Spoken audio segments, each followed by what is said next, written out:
उत्तर प्रदेश में ही एक और घटना घटी है। मुस्कान रस्तोगी की तरह ही एक और महिला ने अपने पति की सुपारी दी है।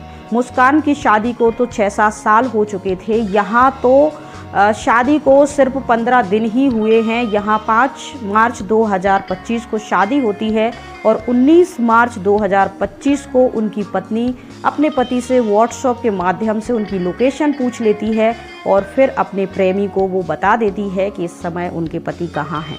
उनका प्रेमी उस लोकेशन को उन शूटर को शेयर कर देता है जिनको उन्होंने कुछ पैसे उधार मतलब एडवांस में दिए हुए थे कि आपको इस शख्स को मारना है। तो वो चले जाते हैं और फिर उनको शूट कर देते हैं। इसी तरह की वारदात उत्तर प्रदेश के औरैया जिले के फफूंद गांव में रहने वाली लड़की से 5 मार्च 2025 को शादी होती है यादव परिवार में और वही लड़की ससुराल आती है। मुंह दिखाई की रस्म होती है। मुंह दिखाई की रस्म में उसको 1 लाख रुपए मिलते हैं। मतलब सब लोग मिला के कुछ जो भी मुंह दिखाई में देते हैं रिश्तेदारों ने अपने लोगों ने दिए होंगे, उसी 1 लाख रुपए की रकम का उपयोग वह अपने ही पति को मारने और सुपारी देने के लिए करती है। तो ये ऐसी घटना सामने आई है और मुस्कान रस्तोगी का केस तो अभी ठंडा ही नहीं हुआ था और ये केस भी साथ साथ ट्रेंड कर रहा था। यहाँ तो शादी को कुछ ही और यहाँ भी प्रेम प्रसंग है। यहाँ तो जो दुल्हन होती है वो पहले से ही अपने गांव के ही लड़के से प्यार करती थी लेकिन नमस्कार दोस्तों, मैं हूं तुलसी। उत्तर प्रदेश के सौरभ हत्याकांड के बाद ऐसा ही मामला उत्तर प्रदेश के औरैया से सामने आया है।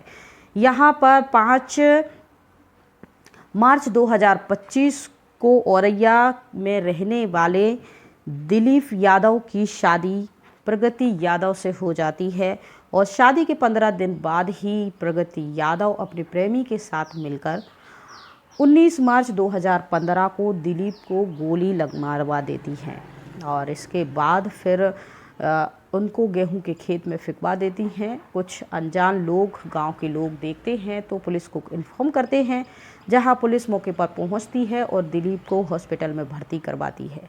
दिलीप जिंदगी और मौत के बीच लड़ाई लड़ते 2 दिन बीत जाते हैं और 21 मार्च 2025 को दिलीप हॉस्पिटल में ही दम तोड़ देते हैं। जब छानबीन होती है तो पता चलता है कि जो पत्नी घर में बैठकर दिलीप के नाम के से रो रही थी, बिलख रही थी और ड्रामा कर रही थी, सारा पता चलता है कि ये सारा जो प्लान है अपने प्रेमी के साथ मिलकर पति को मारने और मुंह दिखाई की रस्म में जो 1 लाख रुपए उसे मिले थे, उन्हीं पैसों का इस्तेमाल उन्होंने सुपारी देने में किया था और अपने पति को सुपारी देकर मरवा दिया। तो ये पूरा मामला कहाँ से शुरू होता है, क्यों उस लड़की ने ऐसा किया है और प्रेमी के बारे में क्या परिवार वालों को पहले से पता था, नहीं था, और अगर पता था क्या वो उसके समाज का नहीं था, गांव का नहीं था, पैसे वाला नहीं था। ये सारे सवालों के जवाब इस पूरी कहानी में जानते हैं और समझते हैं कि प्रगति ने आखिर ऐसा क्यों किया। तो ये कहानी शुरू होती है उत्तर प्रदेश के औरैया के पास एक गांव है फफूंद गांव। वहाँ की रहने वाली प्रगति यादव एक लड़के अनुराग यादव से प्रेम करती थी और अपने माता पिता को, और इससे वो स्कूल कॉलेज लाइफ से ही अनुराग यादव के साथ 4 साल से रिलेशनशिप में थी। अपने परिवार वालों को उन्होंने बताया कि वो अनुराग से शादी करना चाहती हैं, लेकिन उनके जो पिता थे पैसों में अच्छे खासे थे और उनका जो बड़ा दामाद यानी उन्होंने जहाँ अपनी बड़ी बेटी की शादी कर रखी थी वो भी पैसों में कारोबारी थे, अच्छे थे। उनका भी एक छोटा बेटा जवान था जो देखने में सुंदर था, होनहार था और उनके बड़े दामाद थे उनके यहाँ क्रेन गाड़ियाँ थी 10-12। उनका बिजनेस व्यापार वो क्रेन गाड़ियाँ किराए पर कई राज्यों में चलती थीं। ऐसा उनका बहुत अच्छा खासा व्यापार था, पैसे भी अच्छे खासे थे, नाम मान शान भी थी। तो उनके पिता की नज़र हमेशा उनकी बड़ी बेटी के देवर पर थी। तो उनके पिता की जिद के आगे वो प्रकृति हार जाती है और अपने पिता की कहे अनुसार वह उनके देवर से शादी को पिता की इज्जत मान रखने के लिए तैयार हो जाती है।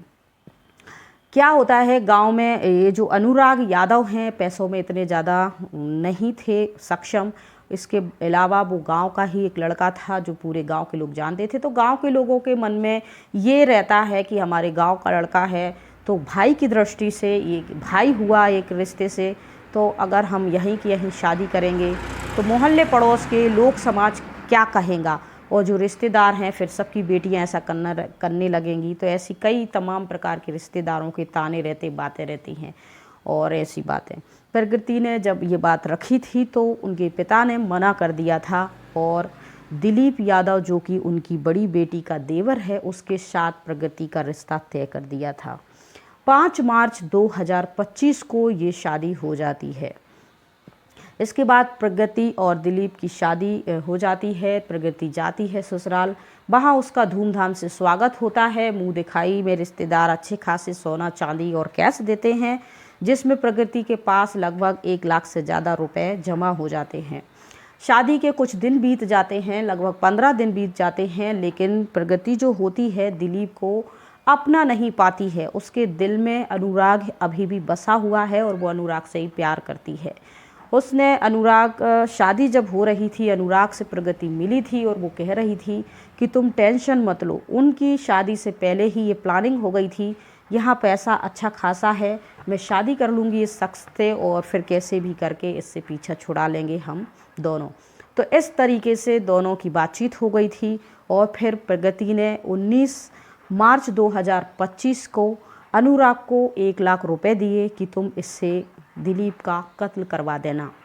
इसके बाद अनुराग जो है वो पैसे लेके चला जाता है। प्रगति को जो मुंह दिखाई में और जो बाकी की रस्मों में ससुराल से जो कैश मिला था, उसी कैश का उपयोग उन्होंने अपने पति के कत्ल में करा। इसके बाद फिर अनुराग इंतज़ार कर रहा था कि दिलीप कहीं अकेला मिल जाए। 19 मार्च 2025 को ही दिलीप औरैया और कन्नौज के बीच उसकी 12 हाइड्रा और 10 क्रेन चलती हैं, जिनका कारोबार दिलीप देखता है। तो कन्नौज दिलीप इन्हीं कारोबार के सिलसिले में जाता है, वहाँ एक होटल में रुकता है और उसकी कार जो है बाहर पार्क रहती है। उसकी पत्नी फ़ोन करती है और व्हाट्सएप पे मैसेज करती है और वीडियो कॉल करके उसकी लोकेशन जान लेती है कि इस वक्त आप कहाँ हैं। वो उस होटल की लोकेशन बता देता है और बता देता है कि वो कन्नौज के एक होटल में रुका हुआ है। इसके बाद पत्नी जो है उनकी लोकेशन अपने प्रेमी अनुराग को भेज देती है और अनुराग ने जिन शूटर को मारने के लिए कहते हैं कि यहाँ 2 से 3 या 4 लोग थे, जिनको मारने के लिए 2 लाख रुपए में तय हुआ था। 1 लाख रुपए एडवांस दे दिया था अनुराग ने और बाकी का पैसा 1 लाख काम होने के बाद देना था। तो 1 लाख उनने शूटर को दे दिया था और व्हाट्सएप लोकेशन जो दिलीप की थी वो भेज दी थी व्हाट्सएप के माध्यम से।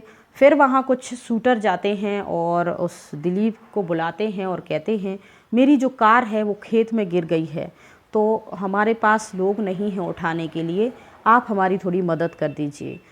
दिलीप वहाँ से किसी काम से निकल के कहीं जाने वाला था, इतने में उसको मोटरसाइकिल में बिठा के और ले जाते हैं खेत की तरफ कुछ 2 लोग। एक गाड़ी चला रहा होता है, दिलीप को बीच में बैठाता है, एक पीछे बैठता है और फिर जैसे ही सुनसान जगह उन्हें दिखती है वो गोली निकालते हैं और दिलीप को शूट कर देते हैं। दिलीप को पीछे से गोली लगती है सिर में और दिलीप वहीं बेहोश होकर गिर जाता है और वो शूटर जो होते हैं खेत में ही दिलीप को फेंक के, गेहूं उस समय लगा हुआ है वहीं फेंक के चले जाते हैं। वहाँ से गुजरने वाले कुछ लोगों की नज़र दिलीप पर पड़ जाती है और अंतिम जो सांसें थी दिलीप की चल रही थी। पुलिस को इन्फॉर्म किया जाता है और जो मैनपुरी की पुलिस स्टेशन के जो एसपी होते हैं वो आता है मौके पे, संजीव, और वो आते हैं इस पूरे केस को देखते हैं, दिलीप को चेक करते हैं। उनकी सांसें उस समय चल रही होती हैं। वो नज़दीकी हॉस्पिटल लेके जाते हैं, लेकिन दिलीप की हालत को देखते हुए बड़ी हॉस्पिटल में रेफ़र कर दिया जाता है।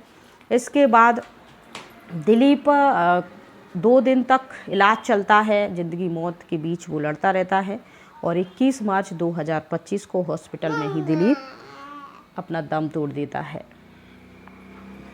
तो इस तरीके से और इसके बाद घर में इन्फॉर्म किया जाता है, तो घर में सभी लोग परेशान थे, दुखी थे उनकी जो पत्नी थी वो बहुत ही छाती पीट पीट के रो रही थी, दुखी हो रही थी, जैसे उनको भी बाकी के लोगों की तरह अचानक से ये बात पता चली है कि उनके पति को किसी ने मार दिया है। तो 2 दिन तक जब वो हॉस्पिटल में थे तब भी वो रोती ही रहीं ऑल टाइम तक। अब इनसे कुछ पूछा जाए, बयान लिया जाए, ऐसी हालत में नहीं थी, क्योंकि अभी अभी इनका पति जो है, इनका कत्ल हुआ है और उनकी जो पत्नी है वो बहुत ज़्यादा दुखी है। तब पुलिस वाले इस केस को आगे सुलझाते हुए सीसीटीवी फुटेज और वहाँ की लोकेशन सब कुछ चेक करते हैं। जहाँ 2 आदमी इनको बाइक पे बिठाए कहीं ले जा रहे होते हैं, वो सीसीटीवी फुटेज में कैप्चर हो जाते हैं। पुलिस को शक होता है, उन लोगों को ढूंढा जाता है, पकड़ा जाता है और उससे सारा खुलासा हो जाता है कि अनुराग ने ही उनको मारने की सुपारी दी थी।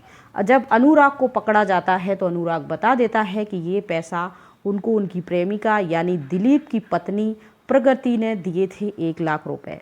इसके बाद पूरा केस जो है खुल जाता है, सब सामने आ जाता है और सब लोगों को जो उनके परिवार के थे, सब के पैरों के तले से ज़मीन खिसक जाती है। वो सोच भी नहीं सकते कि उनकी नई नवेली बहू और जो पहले से ही आती जाती रहती थी घर में, क्योंकि उनकी बड़ी बहू की ये बहन थी, तो सब लोग पहले से ही इनका स्वभाव संस्कार जानते थे, वो कोई ऐसा कांड कर जाएगी तो सब भौचक्के रह जाते हैं और सोच में पड़ जाते हैं। और सोशल मीडिया के माध्यम से जब ये बात सब में फैलती है तो यहाँ लोग जो होते हैं शादी ब्याह के मामलों में विश्वास जो है उनका डगमगाने लगता है। और आज युवा इस प्रकार की न्यूज़ जब देख रहे हैं तो वो नीचे कमेंट में लिख रहे हैं कि अब तो शादी नाम से डर लगने लगा है। तो जो पत्नी उनके रोने का उन ड्रामा कर रही थी वो ही इसकी मास्टरमाइंड निकली। पुलिस हिरासत में लेते हैं, उनकी पत्नी प्रगति को हिरासत में लिया जाता है, उनके प्रेमी अनुराग को और शूटर को, और 2 लोग इसमें और शामिल थे जिनके बारे में पुलिस ने इस समय बताया नहीं क्योंकि वो फरार हैं। और जब उनको पकड़ लिया जाएगा तब वो बातें बताएंगी। आगे ये केस चल रहा है और इस तरीके से जो भी इनकी धाराएं लगेंगी उसमें ये केस बनेगा, चलेगा और जो भी सज़ा होगी वो सबको मिलेगी।